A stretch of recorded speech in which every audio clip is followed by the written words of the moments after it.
Oi gente, tudo bem? Eu sou Glaucia do canal Estante Indiscreta. Eu sou Gilberto, convidado especial para esse vídeo. Esse vídeo vou continuar falando das leituras que eu fiz no mês de agosto. Esse é o quarto livro que eu li no mês de agosto e deve ser mais ou menos o quarto também que você leu, né? Acho que foi o quinto. No ano. Mas não vou nem criticar, né? Porque eu sei que o tempo é escasso, né? Um casal com 2 filhos, sem nenhuma babá. Verdade. Alguém tem que ler e a outra pessoa cuida da casa e dos filhos. Não só da casa dos filhos, mas também do canal, né? Que eu tenho que produzir os vídeos, eu tenho que botar no ar, eu tenho que botar os balões. E eu sou muito cobrado, tanto dentro como fora de casa, pelos fãs do canal. Bom, mas então eu resolvi convidar o Gilberto porque foi uma leitura que eu fiz junto com ele. Na verdade foi uma releitura. Eu tenho o costume de anotar aqui a lápis o mês e o ano que eu li. Eu tinha feito a leitura a primeira vez desse livro em março de 2011 e resolvi reler agora em agosto de 2013, que é o Cândido, do Voltaire. Eu li por essa coleção aqui da Abril Coleções. Bom, o Voltaire, ele viveu na França, nasceu em Paris entre 1694 a 1778 e ele é um dos grandes representantes do iluminismo. Nas suas obras ele defendia a liberdade civil, religiosa, né? Ele fazia muita crítica ali aos privilégios do clero, da nobreza, tendo inclusive sido preso 2 vezes por causa disso. Numa dessas vezes acho que ele ficou quase 1 ano preso. E acho que pelo fato já de ter ficado com medo assim, das repercussões que essa obra ia trazer, ele, vou até ler aqui, que na apresentação do livro logo no começo, está escrito assim: traduzido do alemão, da autoria do senhor Dr. Ralph, com os adendos que se encontraram no bolso do doutor quando morreu em Minden no ano da graça de 1759, né, que é o ano que foi publicado esse livro. Quer dizer, ele já fez isso, já prevendo que o livro ia trazer bastante repercussão, que ele traz bastante crítica nesse sentido. Então, ali para ficar como um anônimo aí, né?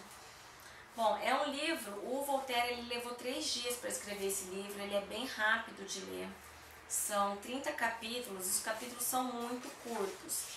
E realmente acho que dá para ler acho que em 1 a 2 dias. Eu só demorei mais porque vários capítulos eu lia várias vezes, porque eu achei muito engraçado, né? Inclusive lia para ele, ficava lendo os trechos, eu acho que até por causa disso que ele resolveu ler, né? De tanto que... Até porque você nunca conseguia ler o trecho de uma vez só, né? Que você sempre parava na metade para dar gargalhadas durante a leitura dos trechos. Eu não conseguia entender nada do que a Glaucia falava naquele dos capítulos que ela estava olhando para mim. Eu estava gargalhando. Aí eu fui obrigado a ler o livro para entender o motivo dessa... E você achou graça? Eu achei um livro engraçado, um livro muito bom. Não o ponto que você achou engraçado, né? Mas eu achei um livro muito engraçado. Bom, então assim, vou falar da história. O primeiro capítulo ele é muito interessante porque ele é muito curto, como a maioria dos capítulos aqui, tem 3 páginas. E praticamente todos os personagens principais já aparecem, são apresentados nesse primeiro capítulo. Então o capítulo começa falando do Cândido, que é um jovem inocente, como seu nome sugere, que vive num castelo, num belo castelo de um barão alemão, junto com o seu tutor, o Pangloss, que é um filósofo que defende ali a sua corrente, que é o otimismo. E que nessa corrente ele fala que a gente, apesar de todas as desgraças que possam cair sobre nossas cabeças, nós vivemos no melhor dos mundos possíveis. E o Cândido se apaixona pela filha do barão, a Cunegundes, e por causa dessa paixão ele acaba sendo expulso, ali, escorraçado a pontapés, né, do castelo. E a partir daí a vida dele vai passar por vários países, por vários locais, vai conhecer muita gente. Ele passa, acho que Portugal, né? Portugal, depois Argentina, Paraguai. Paraguai. E ali ele vai sofrendo uma infinidade de desventuras, né? A Marta, uma amiga minha do Scooby, que leu esse livro praticamente nessa época também, ela comparou o livro a essas animações da Hanna-Barbera, tipo Tom e Jerry, em que os personagens eles são totalmente detonados, destruídos, amassados e em seguida aparecem lindos, inteiros, como se nada tivesse acontecido, né? Esse livro também é o cúmulo da coincidência. As pessoas sempre se reencontram em algum outro país que não tem nada a ver com o país anterior e os personagens conseguem se reencontrar naqueles países. Deixa eu só ler uma parte que eu... Uma curiosidade, gente, né, negócio dessa parte é a questão do título dos capítulos, que o Voltaire ele consegue fazer spoiler em todos os capítulos só pelo título. Ele faz tipo um resumo, né? Então, por exemplo, o capítulo 1º, que foi esse que eu falei. O capítulo se chama De Como Cândido Foi Criado num Belo Castelo e de Como Foi Expulso. E o livro, ele apesar dele ser divertido, ele pode ser lido sob esse ponto de vista de um livro de humor, mas ele traz muita reflexão, muita mensagem. Ele faz muita crítica a várias coisas da época da Idade Média, a Inquisição, ao clero, aos ingleses, às guerras, às batalhas. E principalmente ele faz uma crítica a várias correntes filosóficas, né? Então o Pangloss ali, que é uma das figuras centrais, que defende ali a sua teoria do melhor dos mundos, que é do otimismo, ele vai ter o contraponto dele, praticamente o livro inteiro, Cândido, ele vai se ver no meio entre esses dois personagens, né? Entre o otimismo do Pangloss e entre o Martinho, né? Que foi assim meu personagem preferido, né? O Martinho ele defende a corrente do maniqueísmo, em que ele fala que Deus é bom, mas existe um princípio mal no homem, então não tem jeito. Então ele é o pessimista, né? Ele faz aquele... Nada é tão ruim que não possa piorar. Exatamente. Então, e o Cândido, ele está sempre vivendo ali no meio dessas duas correntes e tentando saber qual que está mais correta, né? O copo está meio cheio, mas está meio vazio. Não, porque assim, ele passa por tanta desgraça, assim, o livro inteiro, e o Pangloss também. E o Pangloss sempre fala, não, mas isso aqui é o melhor dos mundos, isso aí é assim que tinha que acontecer, né? E o Cândido fica, mas como o melhor dos mundos? Então, apesar de tudo que está me acontecendo, como que... E aí vem o Martinho dando esse contraponto, né? Então o livro é cheio dessas questões, assim, filosóficas, né?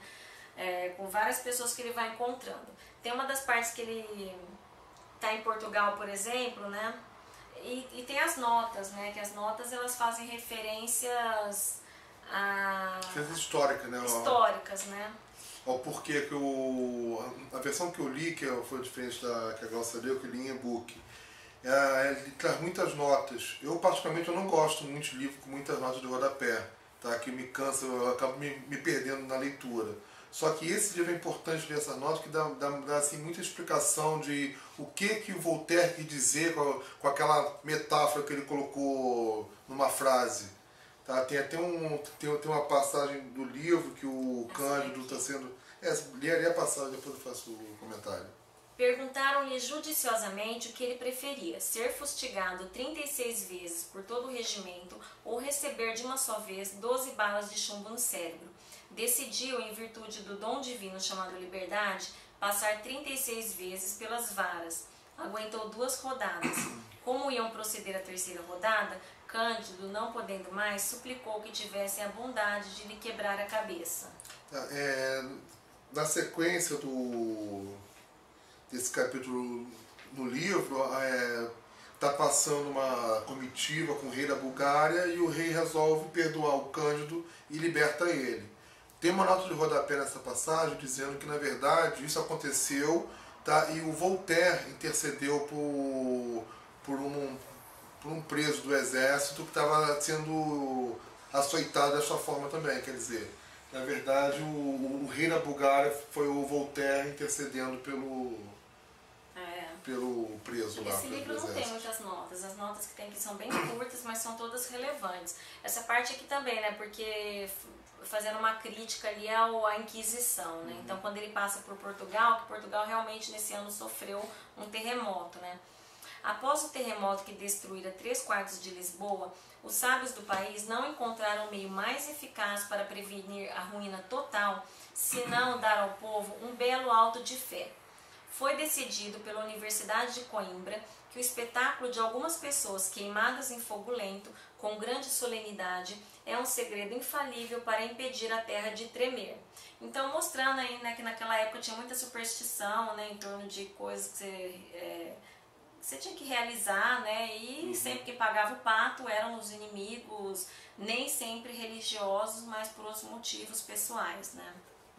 Então tem isso no livro também. O que mais? Então aqui é uma frase do Martinho, né? O Martinho é meu personagem preferido. Pra mim, a hora que o Martinho aparece na história, o livro melhora assim. O livro que já estava bom melhorou, né? Que é o que faz ali a corrente do maniqueísmo, que é o contraponto do Pangloss. Então o Cândido pergunta: o senhor já esteve na França, senhor Martinho? Sim, percorri várias províncias. Há umas onde a metade dos habitantes é louca, há algumas onde são espertos demais, outras onde são normalmente bastante meigos e imbecis, outras onde se fingem de espirituosos. E em todas, a principal ocupação é o amor, a segunda maledicência e a terceira dizer bobagens. Então, o livro inteiro é o Martinho assim, acabando com aquilo que o Cândido fala, né? O Cândido pensa uma coisa e o Martinho vem com essas ideias totalmente pessimistas, jogando como um balde de água fria, né? Na verdade, assim, a história de fundo desse livro é uma história de amor, tá? Que são os encontros e desencontros do Cândido com a Canegunda. Desculpa, Canegundas. Que eles vivem se encontrando pelo mundo inteiro, tá?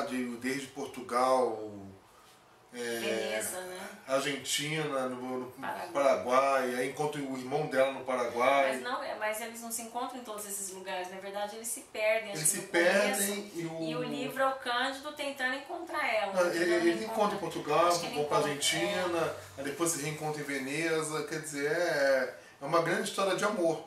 E com todas essas coisas aí, né? E os personagens que eles vão encontrando ao longo do caminho que são, assim, muito interessantes, né? Tem um dos capítulos do livro, que é quando ele vai parar num lugar chamado Eldorado, que é no Peru? No Peru. É no Peru.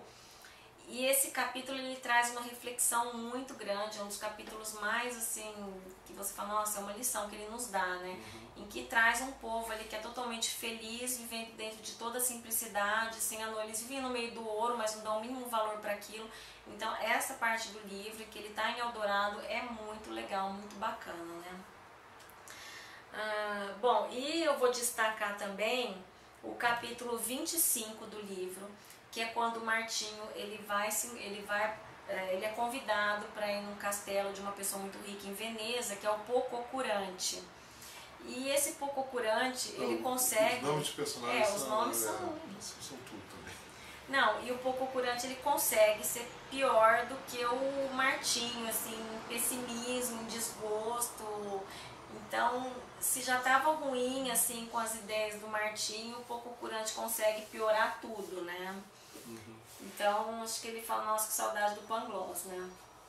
E tudo começa, esse encontro deles começa quando o Cândido encontra o Pococurante e ele quer provar para o Martim que realmente existe felicidade, que o Pococurante ele é tudo para ser uma pessoa muito feliz. Porque ele tinha obras de arte assim raríssimas, de Rafael, ele tinha aqueles livros que todos gostariam de ter e ele entra, vê todas aquelas maravilhas, nossa, mas o senhor tem isso daqui, e ele não vê graça em nada, nada. Aqui tem uma hora que ele vê, o Cândido vê na casa dele um Cícero, né? Eis um Cícero, disse Cândido, acho que o senhor não se cansa de ler esse grande homem. Aí ele fala, não leio nunca. Que me importa que ele tenha defendido a causa de Rabíria ou de Cluêncio? Já tenho processos demais para julgar. Eu me acomodaria melhor às suas obras filosóficas. Mas quando vi que ele duvidava de tudo, concluí que sabia tanto quanto ele e que não precisava de ninguém para ser ignorante. Então, quer dizer, só para dar o tom aí, né? Bom, então assim, é um livro muito bom. Eu dou 5 estrelas para esse livro, favorito, lá dou aquele coraçãozinho lá no Scooby. E é um livro que ao longo da minha vida mais pra frente eu pretendo reler, tá? Muito bom, valeu a pena? Valeu muito a pena. Eu tenho insistido, tá? Nota 5 também. E eu acho que assim, a mensagem principal do livro, né, porque assim, fica o Cândido ali no meio dos dois, né, com aquelas duas correntes, e no final, não vou falar o que acontece no final, mas são dois grandes filósofos, né, o Martinho e com as suas teorias e o Pangloss, mas no final quem vai trazer ali a grande reflexão, a grande verdade, vamos dizer assim, é um simples jardineiro, né, um ignorante ali. Então é um livro cheio de grandes reflexões que você pode ler ou dessa maneira ou simplesmente para se divertir, tá? Então recomendo muito que leiam esse livro, tá bom? É isso. Quer acrescentar mais alguma coisa? Foi muito bem já. O que eu vou acrescentar, eu botei em balão agora. Mas desde que você deu já pra balãozinho. Bom, mas você tá aqui, você não pode estar falando dos balões. Não, mas tem outros personagens aqui em volta da gente pra falar. Tá bom, depois a gente vê isso. Então é isso, espero que tenham gostado, críticas, comentários, quem tiver lido esse livro quiser trazer suas impressões, a gente vai gostar de saber a opinião de vocês, tá bom? É isso e até um próximo vídeo. Tchau, tchau.